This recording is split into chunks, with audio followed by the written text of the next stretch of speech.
ওই মাহাদি। কি কি কি এখন রোজা রাখতে হয় জানো না? রোজা তো রাখছি, এখন ইফতারি করব না? এখন ইফতারি তো দুপুর 1টা বাজে। এই না না, ইফতারি করতে হয় সবার 8টা বাজে।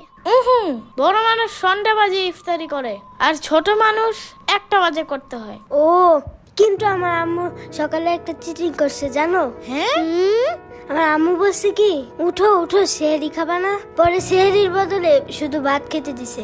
এই কারণে ওইটাই তো সে আরি সিহারি।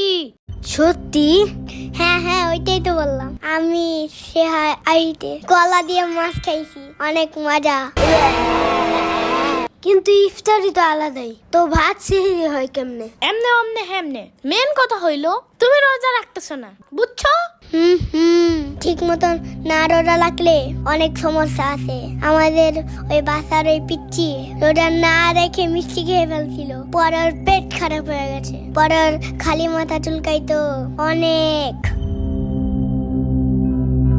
আমার সাম্বার তো ঠিকঠাক মতন রোজা রাখে, তাও ওর পেট খারাপ হয়, সারাদিন খালি মাথা চুলকায়। তার মানে সাম্বার বাচ্চা রোজা রাখে না ঠিক মতো? লোকে তাহলে সবকিছু তাহলে ওই খায়। আমার কেকও খাইছিল, আর দোষ দিছে নিশিভূতের।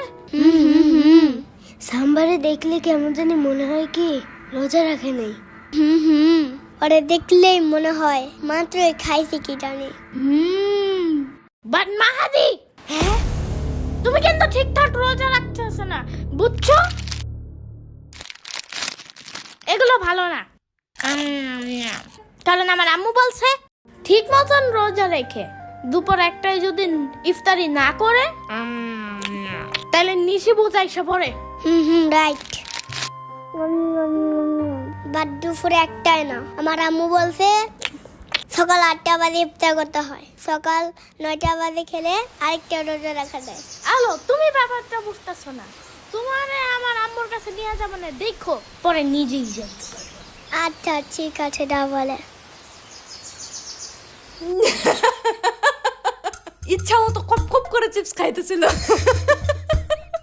আমি আমার নিজের চোখে দেখছি। খেপাস কেন খামা খাওরে? হাসিস না, একদম হাসবি না, চুপ। আরে সমস্যা নাই, কান্দে না কান্দে না, ভুলে কিছু খাইলে কিছু হয় না। বাচ্চাদের মাগরিবের সময় ইফতারি করলেও চলে, তার আগে করলেও চলে। আচ্ছা তুমি কালকে মাগরিবের টাইমে ইফতারি কইরো, যাও।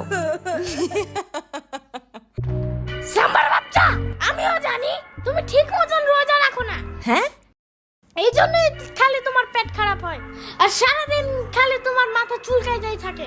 রোজা না রাখলে মাথা চুলকায়? বিশ্বাস না হইলে আলুরে জিজ্ঞাসা কইরো।